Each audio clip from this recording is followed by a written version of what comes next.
యేసుక్రీస్తు నామములో మీ అందరికీ శుభములు తెలియపరుస్తున్నాడు. ఇప్పుడు సీనాయి కొండ దగ్గర మోసేను యెహోవా దేవుడు కలుసుకున్న ఈ యొక్క మండుచున్న పొద దగ్గర ఉన్నాం. విశేషమైన ఏంటంటే ఒక్క విషయం రవి, ఈరోజు ఒక విషయం మన దగ్గర పాస్టర్ రవి, అలాగే పాస్టర్ షాలే, పాస్టర్ పాల్ ప్రసాద్, అలాగే పాస్టర్ కాళీశవాలి ఉన్నారు. సో ఈరోజు నేను ఒక్క విషయం నేను క్లుప్తంగా మీకు చెప్పాలని చెప్పి ఆశపడుతున్నాను. అసలు పొద మండింది కానీ కాలిపోలేదంట. ఇది దేని సూచిస్తుంది? దేవుని యొక్క అసాధారణమైన కార్యాన్ని సూచిస్తుంది. అప్పుడే పరిశుద్ధాత్మ దేవుడు మనలోనికి రాకముందే, భూమి మీద కుమరించబడటానికి ముందే ఇశ్రాయేలు ప్రజలు అసాధారణమైన కార్యం చేశారు. మోసే ఒక్కడే కాదు, మోసే తర్వాత ప్రతిదీ అసాధారణమైన కార్యమే. తర్వాత మీరు బైబిల్లో చూస్తే 20 లక్షల మంది ఒకేసారి పరలోకం నుండి పోషించబడటం అసాధారణమైన కార్యం. తర్వాత వాళ్ళు 40 సంవత్సరాలు నడిచారు కానీ వాళ్ళు జోడు చెప్పలు అరిగిపోలేదు, వస్త్రాలేమో చిరిగిపోలేదు, వాళ్ళ కాలు ఏమో వాపు లేదు, రోగాలు లేవు. అసాధారణమైన కార్యం చూశారు. అలాగే నీళ్ళు కావాలన్నప్పుడు 20 లక్షల మందికి వాళ్ళు మేపే గొర్రెలకు, వాటికి వీటికి అన్నిటికి కావాల్సిన నీళ్ళను ఒక్కసారి అలా బండ కొట్టగానే నీళ్ళు వచ్చింది. కానీ అప్పుడు ఆ తొలకరి దినాల్లోనే పరిశుద్ధాత్మ కుమరింపు జరగక ముందే ఇటువంటి అసాధారణమైన కార్యాన్ని ఆ ఇశ్రాయేలు ప్రజలు చూసి ఉంటే ఇప్పుడు మనం ఎంత ఎక్కువ చూడాలో ఒకసారి ఆలోచన చేసి చూడండి. బైబిల్ ఏముంటుంది? హగ్గయి గ్రంథం 2:9 మునుపటి మహిమ కంటే కడపటి మహిమ మించును అని రాయబడి ఉంది. కానీ ఇప్పుడు అటువంటి అసాధారణమైన కార్యాలు ఏది మనం చూడలేకపోతున్నాం.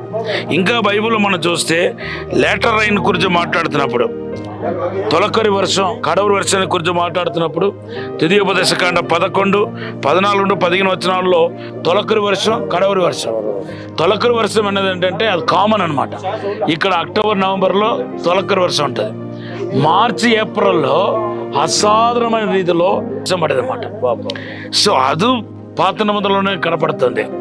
అలాగే ప్రతిదీ ఇప్పుడు యేసుప్రభు వచ్చాడు. యేసుప్రభు మొదటి ద్రాక్షరసం కంటే లాస్ట్లో ఇచ్చిన ద్రాక్షరసం రుచిగా ఉండేది. ఇన్ని అసాధారణమైన కార్యం అంతా పరిశుద్ధాత్మ కుమరింపుకు ముందు జరిగింది. ఇప్పుడు పరిశుద్ధాత్మ కుమరింపు మనలోనికి వచ్చిన తర్వాత ఇంకా ఎంతటి గొప్ప కార్యాలు జరగాలి. మన లైఫే మార్నింగ్ లేచిన కన్నా నైట్ దాకా అసాధారణమైన కార్యంగా ఉండాలి. ఆరోగ్య విషయంలో అసాధారణ, ఫైనాన్స్ విషయంలో అసాధారణ కార్యం. హల్లెలూయా. ఈరోజు ఒక చిన్న కార్యాన్ని కూడా మనం నమ్మట్లేదు. ఒకవేళ మనం ఏదైనా దేవుడు అద్భుతం చేస్తాడని చెప్పి ఫేస్బుక్లో, యూట్యూబ్లో పెట్టామంటే దానికి ఎన్ని విమర్శలు వస్తాయంటే అన్ని విమర్శన వస్తుంది. కనీసం ఒక రోగి బాగుపడ్డాడని సాక్ష్యం చెప్తే దానికి కూడా విమర్శన వస్తుంది. హాస్పిటల్ ఎందుకు, అది ఎందుకు, ఇది ఎందుకు, ఇదంతా పుట్టకాలని. అరే, ఒక రోగిని మామూలుగా బాగుపడ్డ నమ్మకపోతే అన్నిళ్ళు నమ్ముతున్నారు. వాళ్ళ దేవతలు బాగు చేసిందని, సంతానం ఇస్తుందని చెప్పి నమ్ముతున్నారు. కానీ మన వాళ్ళు ఎందుకు నమ్మట్లేదు?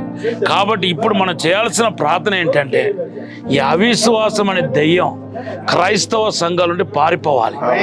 దేవుడు ఏదైనా చేయగలుగుతాడు, ఎట్లయినా చేయగలుగుతాడు, ఎప్పుడైనా చేయగలుగుతాడు. హల్లెలూయా. నిన్న నిరంతరం ఏకరీతిగా మారినవాడు. నిన్నటి దినమున దేవుడు మోసే కాలంలో ఈ పొదను మంట ఉన్నప్పటికీ కాలిపోకపోతే ఇప్పుడు ఎందుకు అద్భుతం దేవుడు చేయలేడు? ఎందుకు లేని వాటి ఉన్నట్టుగా చేయలేడు? ఉన్న వాటి లేనట్టుగా ఎందుకు చేయలేడు?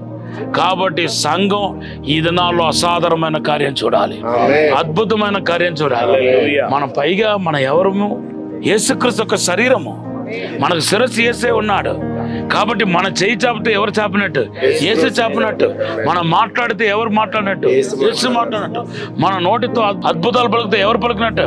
యేసు ఒక్క మాట ద్వారా శతాధిపతి జీవితంలో ఆయన దాసుడి విషయంలో అద్భుతం జరిగింది. ఇప్పుడు ఎందుకు జరగట్లేదు? కాబట్టి మనం ఈరోజు క్లెయిమ్ చేయబోతున్నాం. యేసు నామములో మన అవిశ్వాసం లేదు. యేసు నామములో ఉన్న కొద్దిపాటి అవిశ్వాసం కూడా యేసు నామములో తొలగిపోనగా మోసే కాలంలో జరిగిన అసాధారణమైన అద్భుతమైన కార్యం మీ అందరి జీవితంలో జరుగును గాక. మీ హృదయంలో మంట కలుగును గాక. పరిశుద్ధాత్మ మంట ఇప్పుడు మీరు కలుగును గాక. యేసు నామములో అభిషేకిస్తున్నాం. యేసు నామములో పరలోక మహిమ దిగును గాక. ఈ రోజు అసాధారణమైన అద్భుతమైన కార్యాన్ని చూడటానికి దేవుడు మన అందరికి కృప చూపించును గాక. ఆమేన్, ఆమేన్, ఆమేన్. అసాధారణమైన కార్యం మనదే యేసు నామములో. ఆమేన్.